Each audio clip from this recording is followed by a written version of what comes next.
Perfect. Thank you, Robin. Hello, everyone. My name is Denis Guriev. I am a software architect with Ellipse Solutions. My main, I guess, trade is D365 FNO, formerly AX or Dynamics AX. But as all of you probably know, since you're attending this data series, um, in in the D365 world, data is becoming more and more permeating our implementations. So this session will be specifically targeting the management of data warehousing aspects of D365 implementation.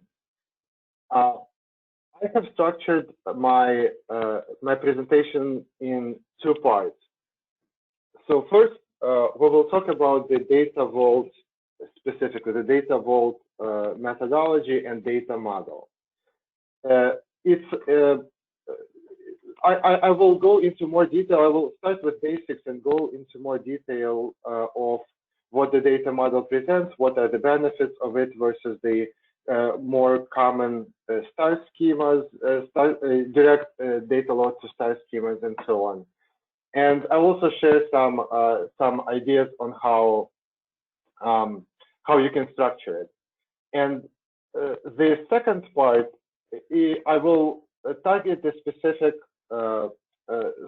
points of D365 and Data Vault implementation. So implementation of Data Vault specifically in D365 environment. So with that, let's start with the Data Vault itself. So Data Vault data model was originally developed in '90s for the United States Department of Defense.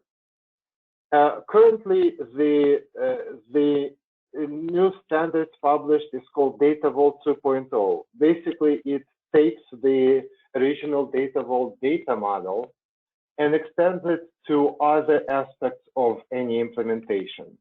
That is, Data Vault 2.0 encapsulates the data model itself, the architecture of the data warehouse, methodology of implementation, and infrastructure questions.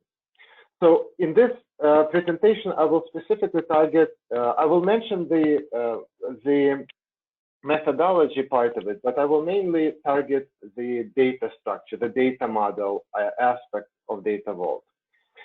But I think the reason why the Data Vault 2.0 is so appealing to all of us is because in the D365 FNO world, we're usually mostly concerned with the transactional aspect of business. We're concerned with business rules, with user experience, posting transactions, and things like that. And the data warehousing is somewhat different when we implement data warehouses compared to implementation of D365 FNO itself. So the Data Vault 2.0 basically gives us tools and some ideas and knowledge as to successful, what are the pitfalls and the things to kind of be aware of when we implement data warehouse specifically. So the methodology is specifically tailored to data warehousing rather than general software implementation. So as I mentioned, there are four pillars of the Data Vault 2.0 methodology, if you will. Data warehouse, methodology, architecture, implementation. We will mainly go for the data warehouse modeling aspect, but I will also mention the methodology. So first, why is it? I will start with the very basics of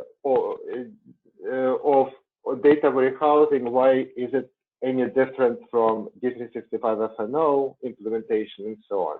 This will the first couple of slides will be primarily interesting for the listeners who do not have a specific data warehouse implementation yet in their business. For the rest, this might be kind of known knowledge. So the difference, there is a specific difference between the operational systems and data warehouses. In general, the operational systems, one of which is D365 F&O, is concerned with data.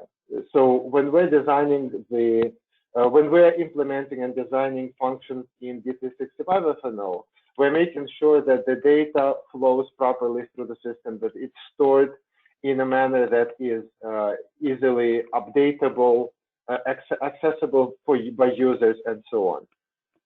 Operational systems are also the actual source of data, as in users are entering data directly in the system. So therefore, the system architecture and design are structured to optimize this entry and update process.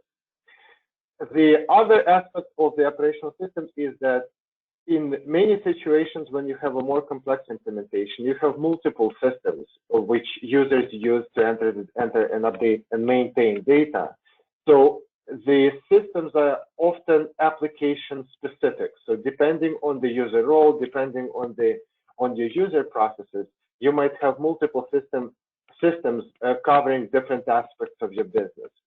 This is one of the main aspects, main problems presented in front of the data of the reporting implementation. When you have multiple operational systems, reporting data out of these systems becomes problematic because in many cases you have duplicated entities in different systems, especially master data and so on. So this is one of the critical aspects of the operational systems themselves. From the database perspective, or from kind of data flow perspective, if you will, operational systems are optimized for operations with transactions, insert, updates, delete. For the reporting systems, this is not optimal because when we try to report out of these systems, we are primarily concerned with reading of the data efficiently rather than writing into the database. So this is where data warehousing aspect comes in play. When originally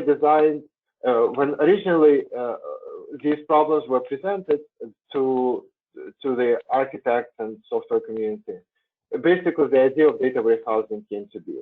So data warehousing, when we implement data warehouse, we are not concerned with data necessarily. We're concerned with information the data is kind of holding. So when we're trying to extract that information from the data, we usually deal with multiple sources. That is D365 F&O, since we're kind of talk about this in this context. But very often, once you migrate to D365 F&O, you have legacy systems, file probably databases or file storages which hold some of the information that might be interesting to users, and so on. So when we're building a data warehouse or we're choosing a data warehouse structure, we're primarily interested in these aspects. We want to be able to get data from multiple sources. This is our main key objective. Also, we want to optimize the data warehouse for reading of the data rather than writing an update. So it is critical for us to choose a data model and infrastructure to support this agenda. So based on these kind of problems and solutions, the common data warehouse structure looks like this. I'm talking right now about just general data warehouses, almost regardless of the specific model. So usually we have on the left side, we have several databases or systems that go through the extract, transfer, and load process. And the data from these systems get loaded into the data warehouse. Once the data warehouse encapsulates all of the data that we need, we then have separate processes that extract the specific pieces, specific chunks of data or parts of data based on the business needs, based on the departmental needs, and put them in data marts so they are ready to be presented to the business users. So this is very common implementation of data warehouses. And data vault is really no different. The data vault architecture basically goes through the same process, but it explicitly prescribes certain aspects of this pipeline. So I will talk through the structure over the next couple of minutes to explain how the data flows in specific data vault architecture, and try to kind of merge this idea with the general understanding of the data warehouses. So the idea is basically the first part of data vault is the staging area. In the data vault architecture is designed to extract data as quickly as possible. So when we structure data vault, the best practice is to have a completely separate staging area. And when we're pulling data into staging area, we do not perform any transformation besides data types, sizes of fields, and so on. The goal is to get the data out of our operational systems as fast as possible with as least burden on the systems as possible. So that's the first step once we start hitting the data vault structure. So first we get all of the data in almost precisely the same format as in our source systems or source files into the staging area. The second step, we take data from staging area and transform it into the data vault model, as I will explain in a couple of slides. And the third step, once we have all the data properly structured, optimized for reading and for querying, we can apply actual business rules to this data and transform the data and load it into the basically information delivery systems, whichever they are. So we could transform the data into a star schema to present it in a in a sort of a report. We can load it if there's some errors. We can have separate marks for error reporting and so on. So this is in a nutshell how the data vault architecture is presented. In reality, it's a little bit more complicated. We often, especially in D365 world, we usually deal with at least two vaults for raw data and for business data, but I will get to it in a little bit. So in general, the data vault architecture is following the common data warehousing structure. The difference from some of the other data warehouses you might have seen is that in data vault, some of these functions are segregated from one another, so that each step of the way the data goes very specific transformation, and we're pursuing very specific goals like this. So a couple of things from the best practice. If you get to implement the data vault, it's well advised to follow some kind of rule of thumb processes.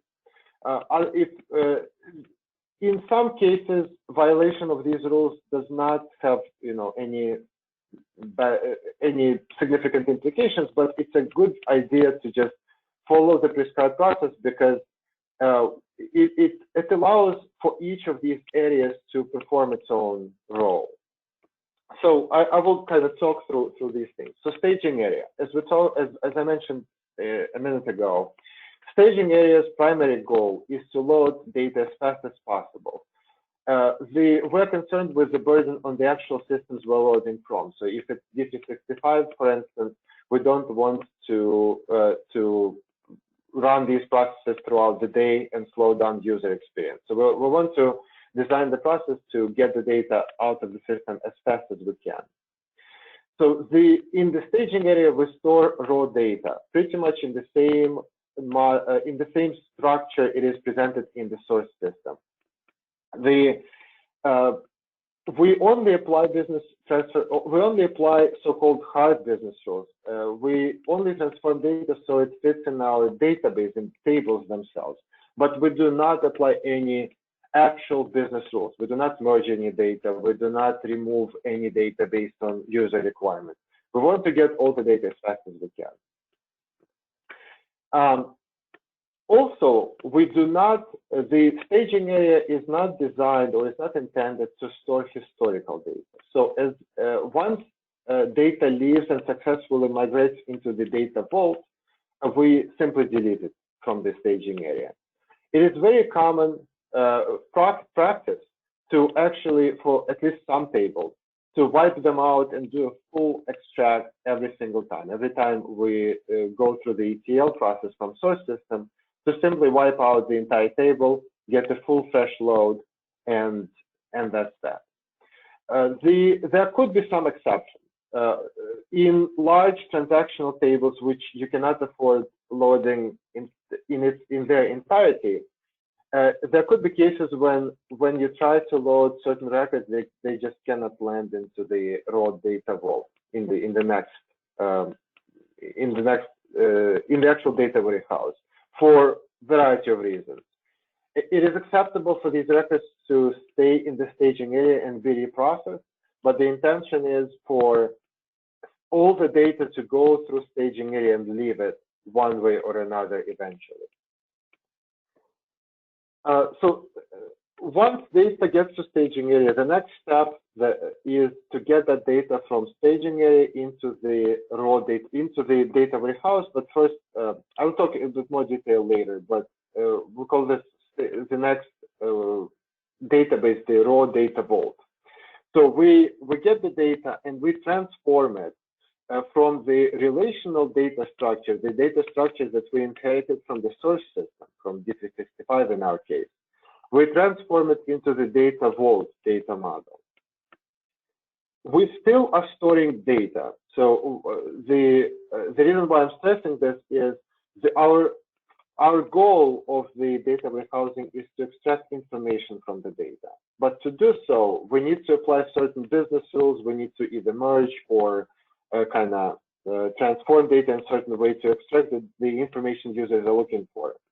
We're not doing it here. We're not doing it before we load the data vault. We're trying to simply convert data models from the source systems one into the data vault standardized one. Data vault is persistent. We do store historical data from the very beginning of the as much data. The more data you have generally is the better. So we store as much data as we can. Even if we have a source of data and some data that is not needed at the moment, it's often a good idea to still load it, not cut off your loading process, but just load it into the data vault. You can then, when you report on data, you can cut off certain time period, but in general, the more data you have, the better. We still do not apply business rules when we load data vault. So when we load the raw data vault structure, we simply transform data from one model to another, but we do not apply business rules. We don't merge any records, we don't delete anything. We just simply transform them. And the goal is essentially to convert data model, and not lose any data in the process. Not lose, not gain.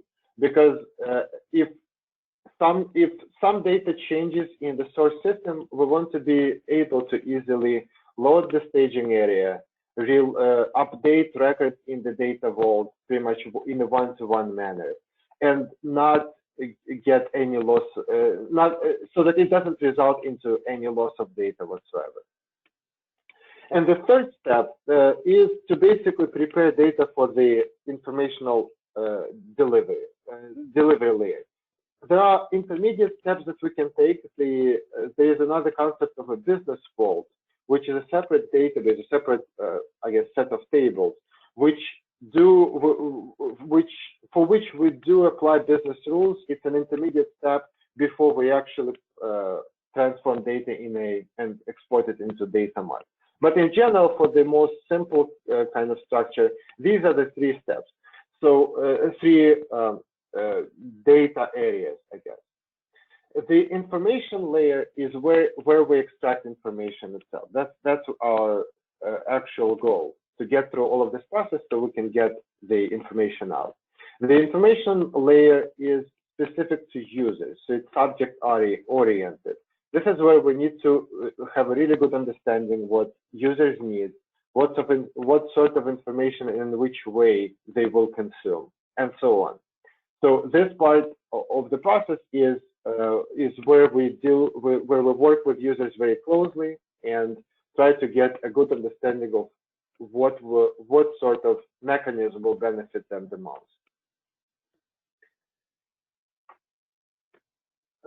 So in this slide, I just wanted to kind of pinpoint this soft business rule process. Once the data is in data vault, it's still in its raw state.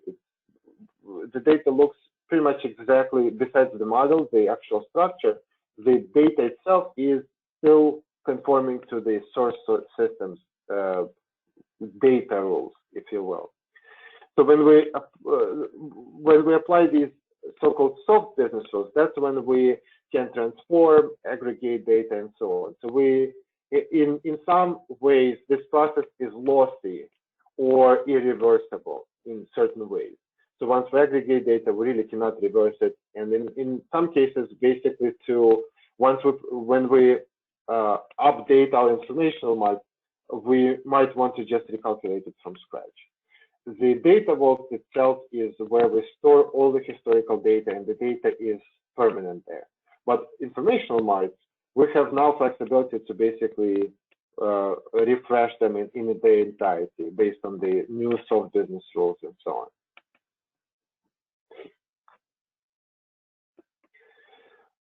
So in the next two slides, I will explain in a little bit more detail what the actual data vault model looks like. What are the key concepts and how they're different from the more commonly known star schema, for instance.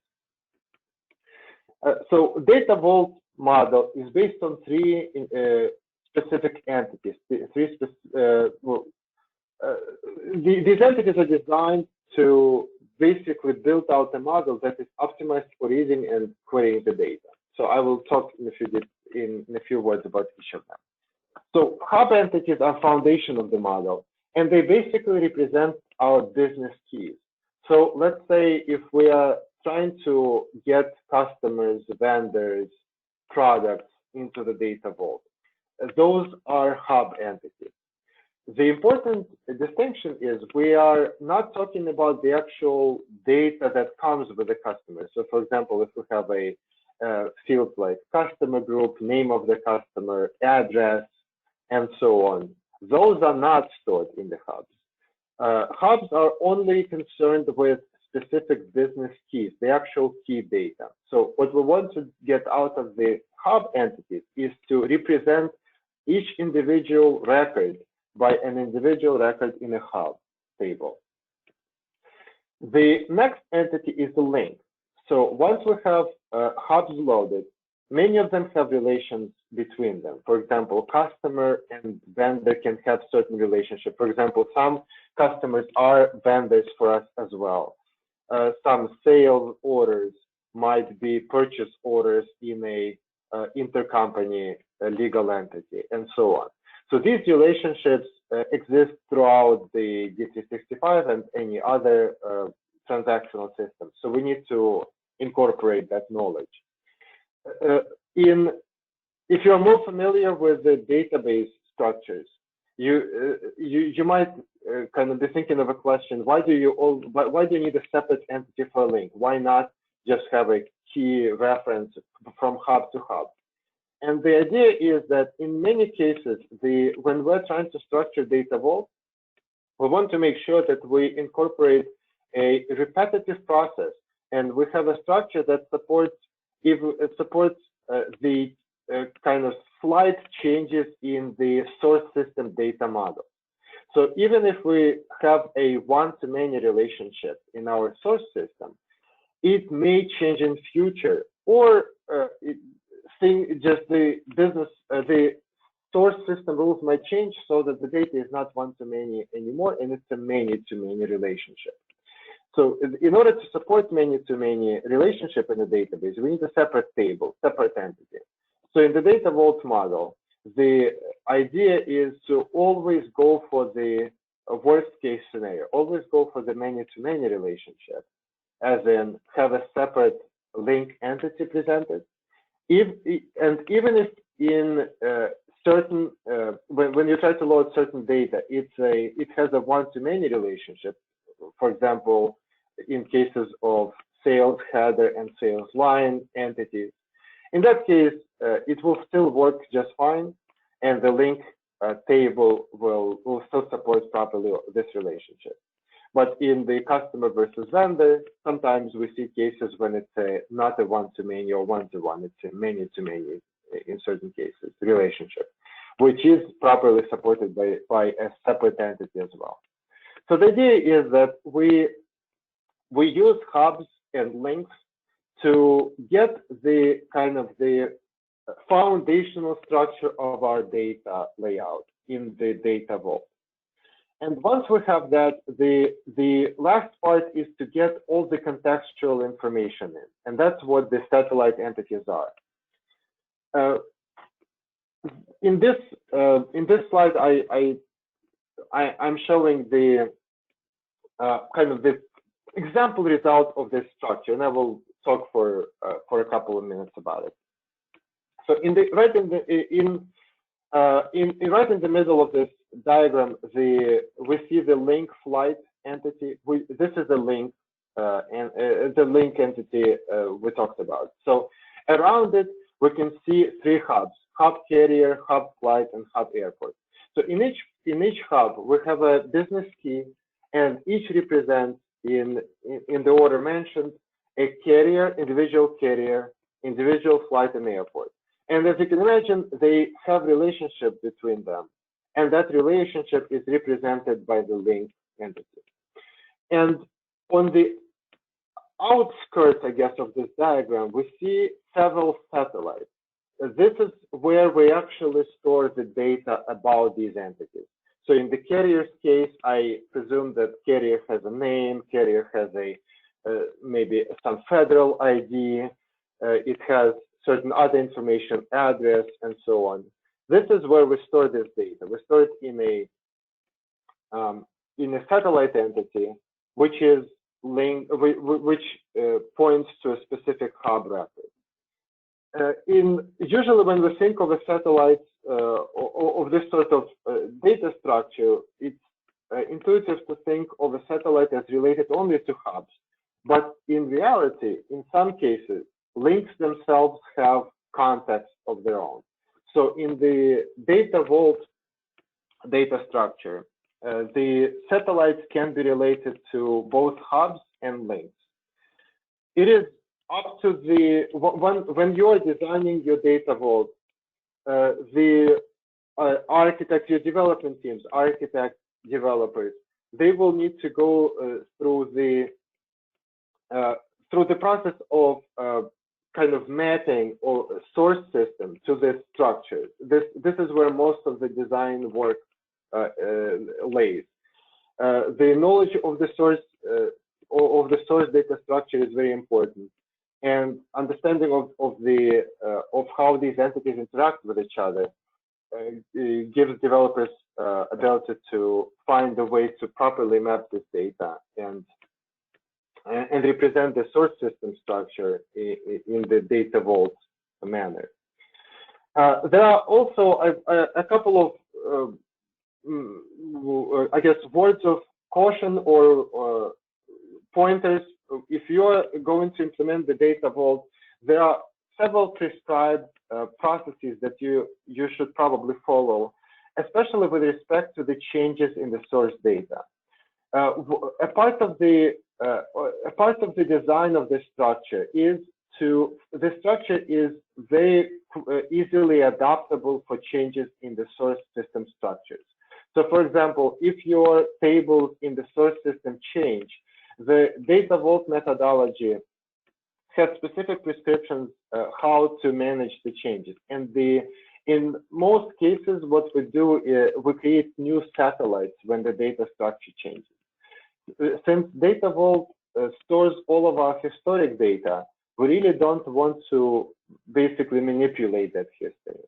So in the case of D365 F&O, if you're going through implementation and you're implementing your data warehouse at the same time, you might find yourself in a situation where you have a existing installation, users are already using D365 and using the data warehouse, And then you implement another project where you introduce new tables or new fields to the D365 entity.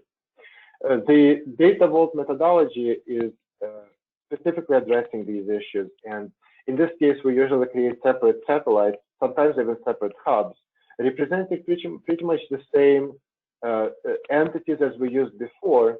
But the idea is, because we don't want to transform the data on the fly, we will store them side by side. We will kind of pretty much archive old hubs and satellites and create new ones.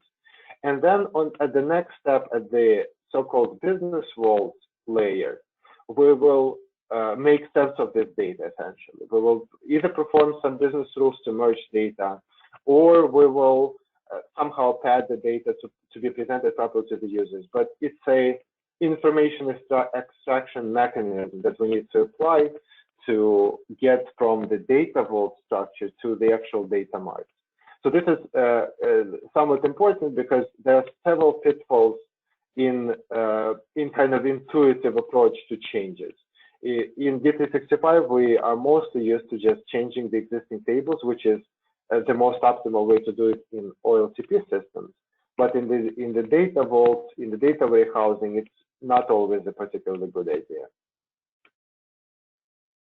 So this is, in a nutshell, the data vault architecture and data model. The other thing, I didn't put up a separate slide for this, but I want to mention quickly the third aspect of the data vault is the methodology of the implementation. In the D365 FNO, the process is usually we go to the users, we collect requirements to the best of our ability and to the best of the user's knowledge. We make sure that all I's are dotted and all T's are crossed and so on. So we usually, before we go into implementation of the business functions in the system, we try to make sure that we get all the requirements that we can. And then we go and implement that process in the system and go through testing and so on. In the data warehousing world, it's a little bit more complicated because when we talk about information, users don't always know exactly what they want. There is some idea always what the goal is of this reporting of the access to the information. But it's very hard to pinpoint what is exactly that is needed.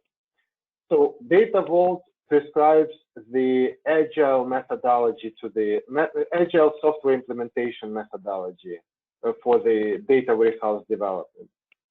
The goal of the agile methodology is to basically front load the development process. Well, I guess do the development process a little bit earlier in the pipeline compared to the waterfall, to the conventional waterfall. In the case of data vault, in case of the developing of or structuring the hubs and links, it is often preferable to get a general understanding of what users want, get this in hands of developers as soon as possible, and then show users how it behaves and works, and users will be able to provide us with the feedback. So the agile methodology is specifically designed for this, to get basic requirements in the hands of developers, embrace the change in general, and then be able to present it to users as soon as possible and get the feedback as early in the process as possible. So this is if you have not developed data warehouse in your organization before, if most of your development resources were dedicated to D365, for instance, this might be a cultural change in your in the way you're doing software implementation in your business. But it's a well-deserved, I guess, change, especially for the data warehouse.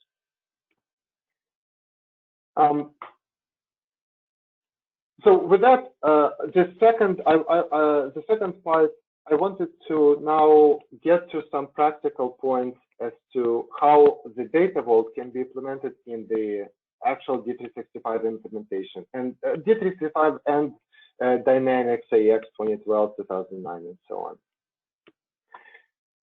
So I will talk, basically, I have 2 slides on this, and I will talk specifically about the cloud option and on-premises option. Really, it depends on availability of your resources, of your current infrastructure, on which systems and which delivery methods you are planning to use, and so on. So I will talk about both, and I'll give them some of my kind of thoughts and options that could be you could explore. So in the last several years, Microsoft has developed several really good quality tools on the Azure platform that are dealing with the data, data consumption, data transformation, and storage. So in Microsoft presented at some point this this structure, but it's not the one and only way.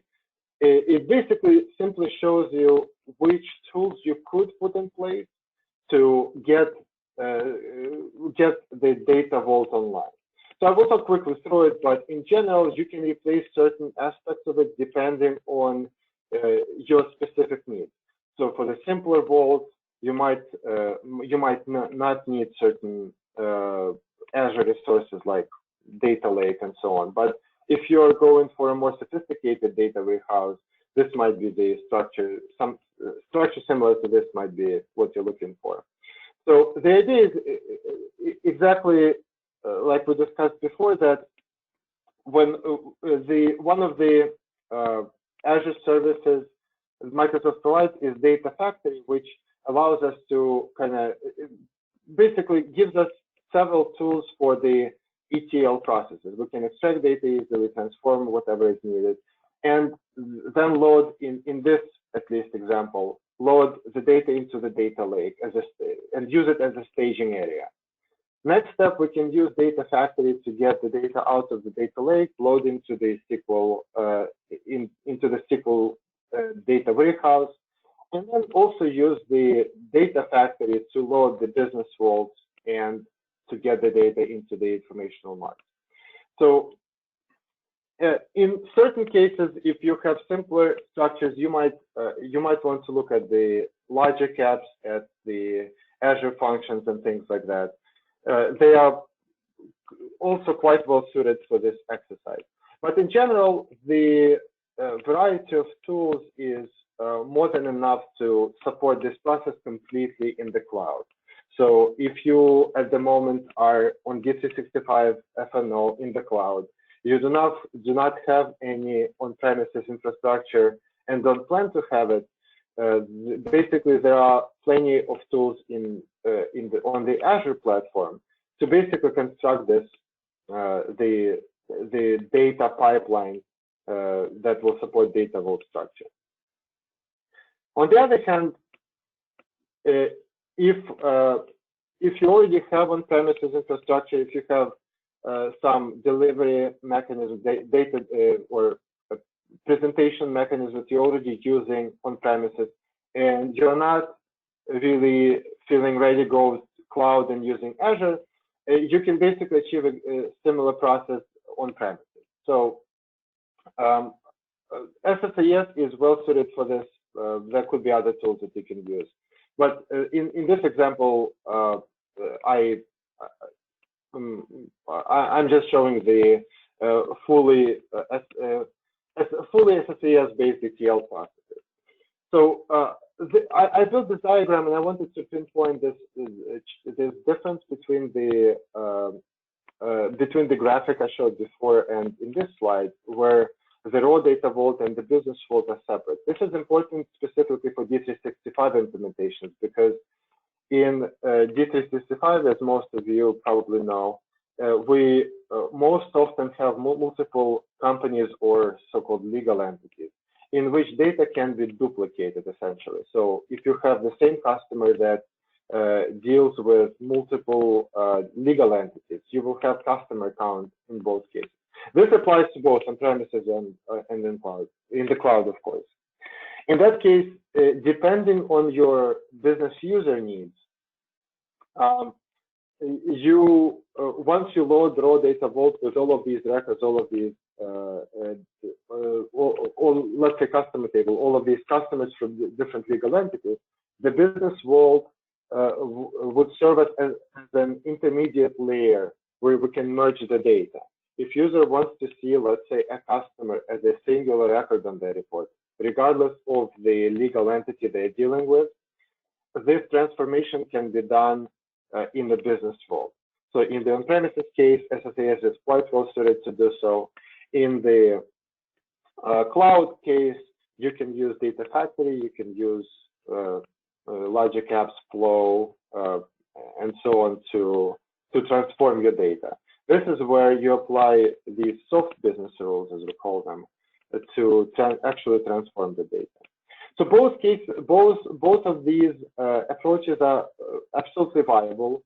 The way you should make the decision whether to go cloud or on-premises based on your existing structure, based on your level of the technical support you have on in-house, and so on. In the cloud, you don't have to manage all of these infrastructure. On-premises, you have more control, but you also need to manage it.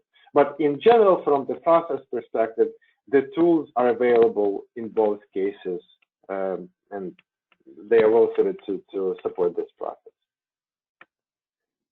And the last thing I wanted to discuss is, since we're talking about the D365 kind of D365 application.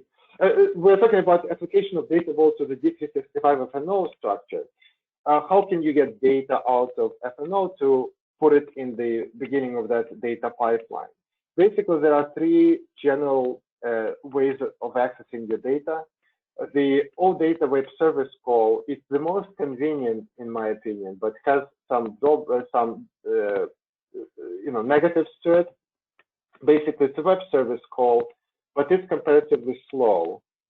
So if you're trying to extract a lot of data, OData may or may not be suitable for it.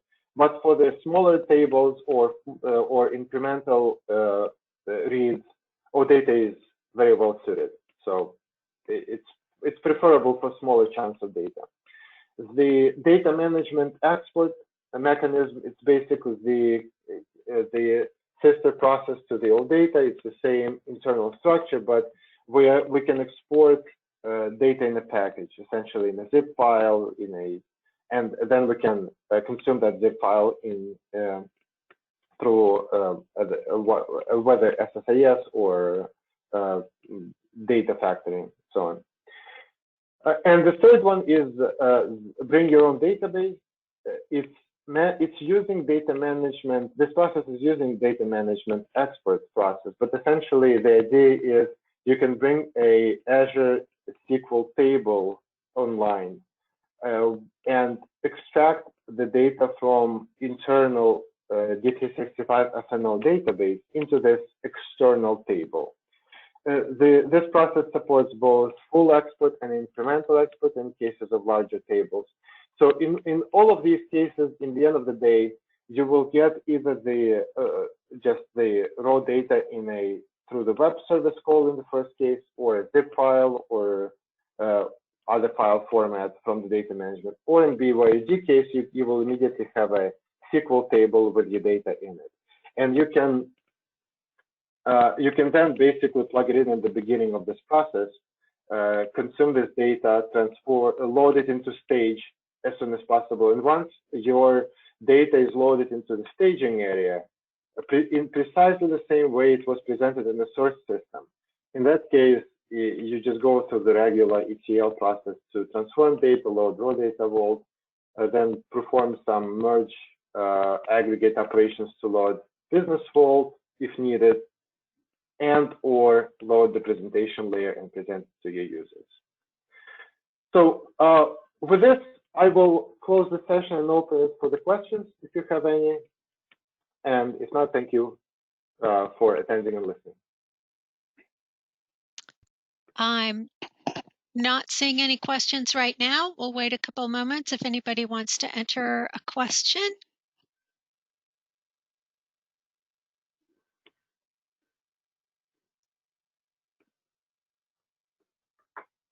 Nope, I'm not seeing any questions. Oh, wait, a question about performance. Mm-hmm.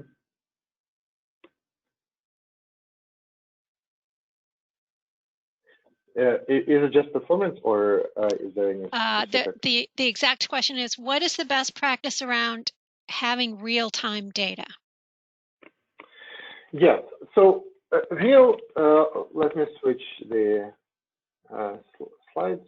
Basically, the true real time is we usually refer to this process as near real time. The true real time is not really possible because we need to go through the ETL transformation. But the fastest way to get data from D365 is through all data. Once the data is in your staging area, if we're concerned with the performance of the data vault itself, then because it's completely in our control, basically, I would simply say that you just need to scale your ETL process to get the data churned as fast as possible. One important note, the data vault methodology is distinct from the from star schemas and other kind of commonly used data warehousing structures, is that it supports the parallel load as a part of the data model and methodology. Basically, the key problem that sometimes you might face is, let's say you want to load a sales order, and the sales order requires you to have a customer already in the system and the product, let's say, in the simple, let's think of the simple case. So what you will end up having in your staging area, at some point, you will get basically the, I guess, data dump of all of your customers, data dump of the products, new or old, or all of them, and sales orders.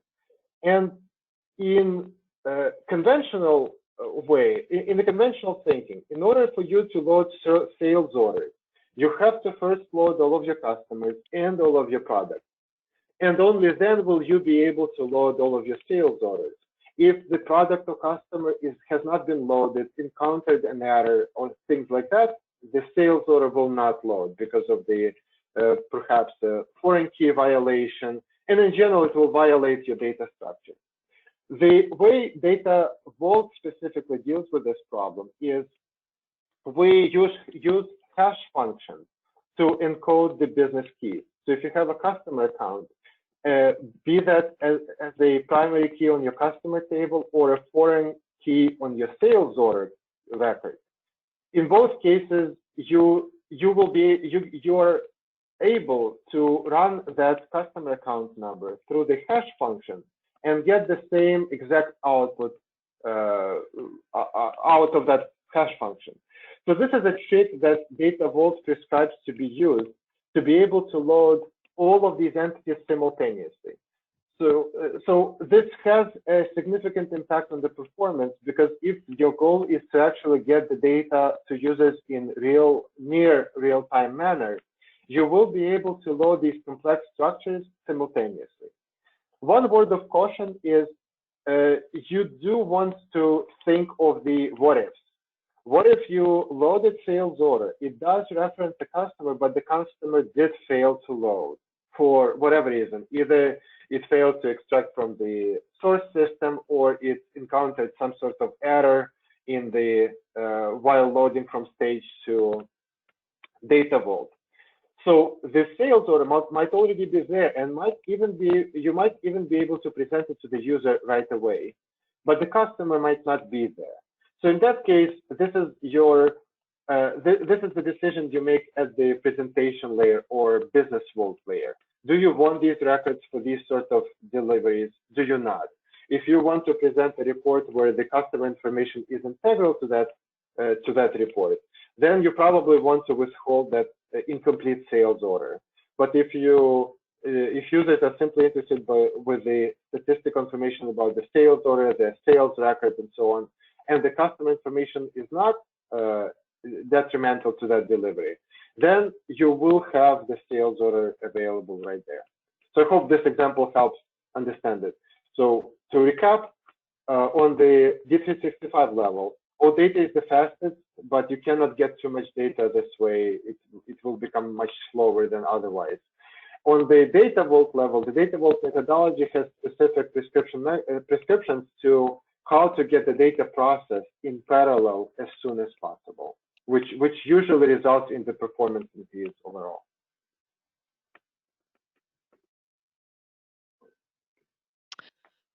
Okay, we have a few more questions now that have come in.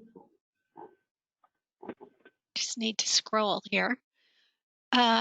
Next question is about the difference between the raw data vault and the business vault. Could you explain further the difference between raw data vault and business vault? Absolutely. This is a great question. So in raw data vault, the key difference is raw data vault does not, when we load data into the raw data vault, we do not want to apply these so-called soft business rules. So if in D365 F&O example, I think the best way to see this in action is this legal entity, I guess, let's call it a problem. So when we load, let's say, customer table, cost table into the data vault, we restructure data, but essentially we load all of the records in the customer table that exist in D365 into the raw data vault. We do not merge them. We do not delete any of them. We simply load all of them. The only thing we do, we take the customer information and we switch from the D365 relational database to the data vault, to the hubs, links, and satellites. That's it. So in the raw data vault, data is never aggregated, never deleted, or manipulated based on business rules. Now, business vault, the reason why I made it so that it's sort of, you can see that it's optional. If your business uses, let's say, all of the reports that we need are by legal entities, so don't bother merging these customers. They are exactly, in D365, they are exactly how we want them to be in our reports. In that case, you directly deliver that data as it was in D365, as it is in raw data vault. You deliver that data to presentation layer. But if your users, let's say your higher level executives, your CFO, your CEO, doesn't really want some reports that kind of overshadow this legal entity barrier, and they want to see all of the information together. And in that case, if you present raw data, how it is in raw data vaults to the report, then the customer records will be duplicated. So the difference is that the business vault's goal is that you can take records from the raw data vault and now apply soft business rules to them and load them still in the data vault structure in a separate storage, in a business vault storage. So the point is, in the raw data vault, that the data is unmanipulated. It's still basically raw. It represents exactly how the data was in the source system. In the business vault, we apply soft business rules and we start manipulating data. We start preparing that data for delivery.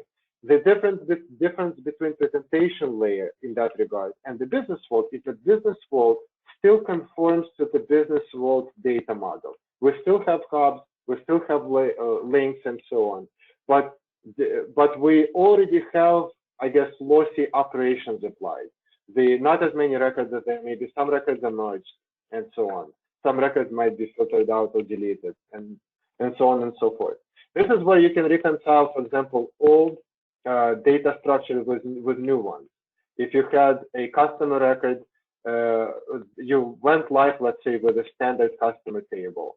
And then later on, a year later, you added a dozen fields and enhanced your customer entity in D365. In that case, you would likely create a separate satellite and maybe even separate hub, but probably a separate satellite in your raw data vault. And you can reconcile old data structure or old satellite with a new satellite in the business vault. Okay, a couple more questions.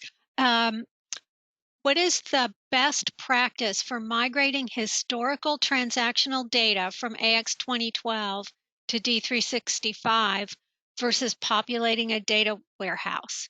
Which is recommended? Great question. Basically, the Microsoft does not recommend you migrating your transactional data from old systems. This was a change that happened in the D365 once we got to the D365 point, is that the best practice is to use data warehouse to deliver that data to your users. So if you have legacy system, if you have Dynamics 2012, let's AX 2009 perhaps, other systems that are not in AX stack, the best practice is do not try to get your transactions into your new D365 system, because the data model is in many cases very different, and also getting all of this historical data into the D365 basically puts a performance burden on it. So the reason why we're discussing data so much and we have this series is that the best practice is for you to create a data warehouse and integrate that data from all of these sources, rather than trying to migrate data from old systems to D365. Okay, and just one more, and it's a follow-up question about what is the best use case for the built-in or out-of-the-box data warehouse and the entity store measures, which is a natural extension of this modeling concept? Sure. So basically, you're well advised to use those out of the box for the standard out of the box features. So the data, the entity store is presenting data in a star schema. It's integrated with Power BI. So for the analytical workspaces, for instance, that are available out of the box, for some Power BI reports that are only concerned with the D365 data, it's a good advice to use built-in data, built-in entity store.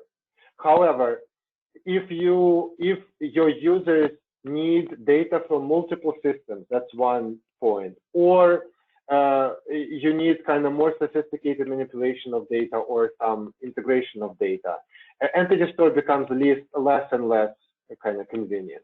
So in cases, especially, I think the first rule of thumb is if you need to deliver data that is deliver information that is extracted from multiple sources beyond D365 FNO, entity store becomes very ill-suited for this purpose.